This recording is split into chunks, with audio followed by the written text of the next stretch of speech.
Hey, Raymond, you're touching on your food there. You're very well known for your championing of organic, seasonal produce. Can you tell us a little bit about your culinary philosophy and where it's stemmed from? Well, that kind of philosophy was handed down by a wonderful woman with my mum, okay, called Raymond Blanc. And basically, she introduced me of all what I know. She made me understand the soul.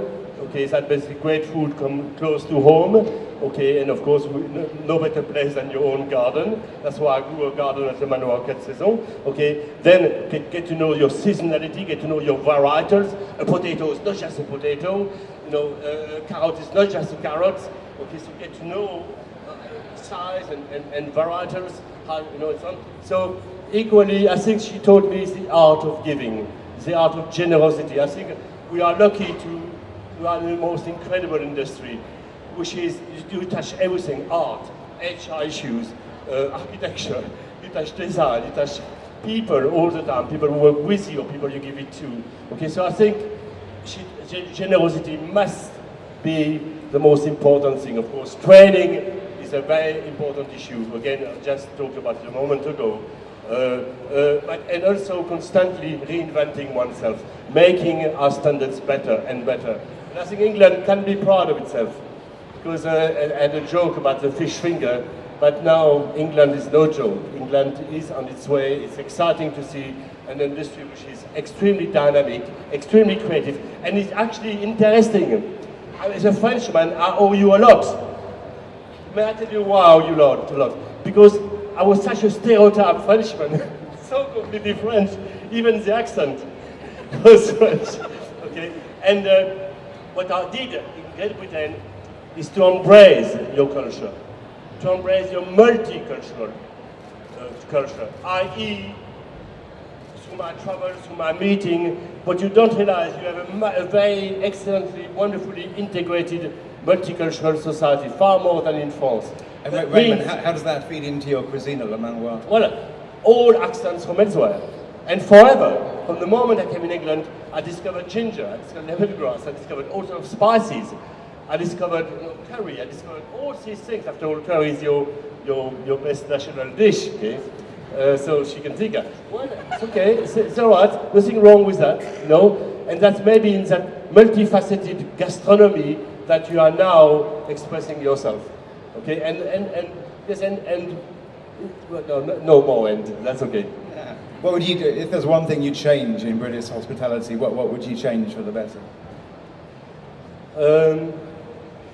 We all aspire to better things. We all aspire, and I pointed out a moment ago, okay, about that terrible problem, okay, of not finding the right skilled staff, the right team, and so on. And I think we, as hotelier, restaurateur, we are certainly responsible for it. Schools as well. So I think maybe working better with colleges, putting, I don't know, it's such a big problem. It's an enormous problem. But I think if we want to create a modern industry, there's certainly some work to be done, and maybe more training, probably, definitely, and also so to invite young people from the industry, and of course, less working hours. And still, our kitchen are still a problem, and we know that. So, not the front of house. Now we managed to do the front of house very well. So now it is a kitchen, still where still is a problem. Of course, a problem with wage costs as well. Okay? As soon as you go to 8 or 9 hours, you've got a wage cost which really make your place completely unworkable. So. Now, of course, we're talking about the kitchen, talking about Le Manoir, but nowadays you're seen regularly on TV, and we have many Raymond Blanc books in the bookshops. What do you enjoy most? Your media work, or being a hotelier and restaurateur?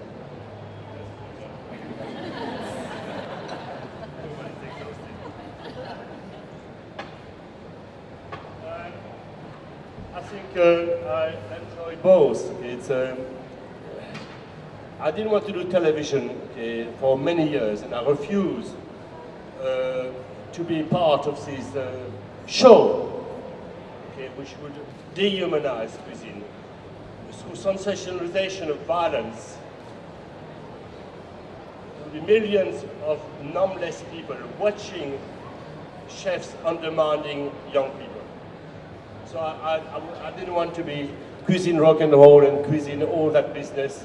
of completely when you say undermining breaking young down, people, well, you know, you mean that the it shouting was, and it was all these programs which have been made, which were purely that created damage to industry, because that's not our industry. If we found our industry on a show with sensationalized violence, imagine as a parent, would you send your child in that industry? I don't think so. I really don't think so. Okay, so I think I come back to television because now we are truly reconnecting to the real values of gastronomy. We are talking now not about the outside of food, the rock and roll aspect of it, the fashionable aspect of it, and we go inside, deep inside.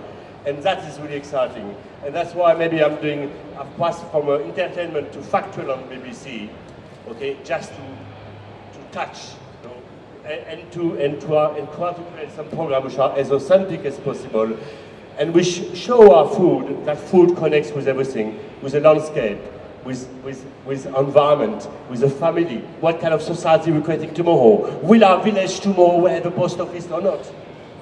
And all of these big issues. So food, we have reduced food to a mere commodity in this country. Now we reduce it down to, let's do something, just something cheap and fast food. Whereas now there's this amazing revolution, and we're all part of it. And I find that exciting.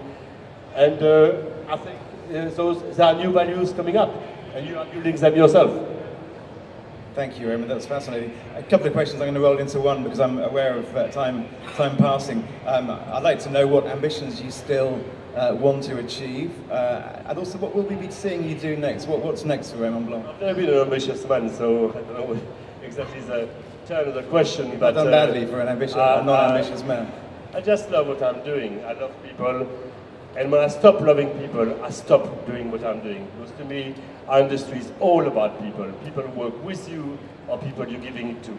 The environment you're creating, whether it is a garden or new bedrooms, okay, or a new service, whatever it might be. I think when I go on, when I still enjoy what I'm doing, I will be there for a long time, if God's will, because whenever He decides upstairs. Raymond, it's been fantastic chatting to you. I think, ladies and gentlemen, you'll agree that what comes to the fore is the huge passion that Raymond has always brought to his work at Le Manoir and beyond that, and continues to bring.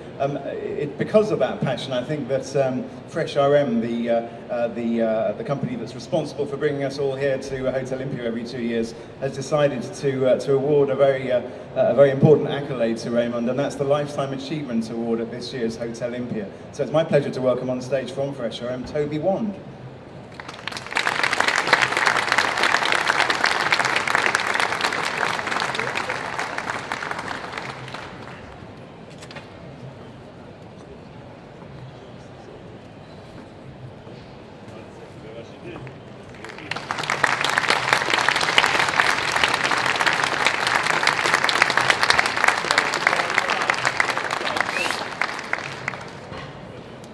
Raymond, perhaps you'd like to say just a few words. Yes, that's all right. Just put a few flowers inside. It's very beautiful. Very nice. Obviously, you know very well when you receive such trophies, you know that you are getting old. It's all about. And you also feel extremely privileged because I know there are many, many gifted people up there who work very hard, who are gifted, who are talented, and then they didn't have the breaks that I had. So all what I'm going to say is here, very humbly, I would say thank you very much for this incredible recognition. Okay, I feel very proud of it. And as soon as I come at the Manoir, I will put a few beautiful flowers from the garden. No, no, there's no flowers from the garden, that's a moment. They're too small, with some little snowdrops, which might not quite work for them. But thank you for coming very much indeed. Merci.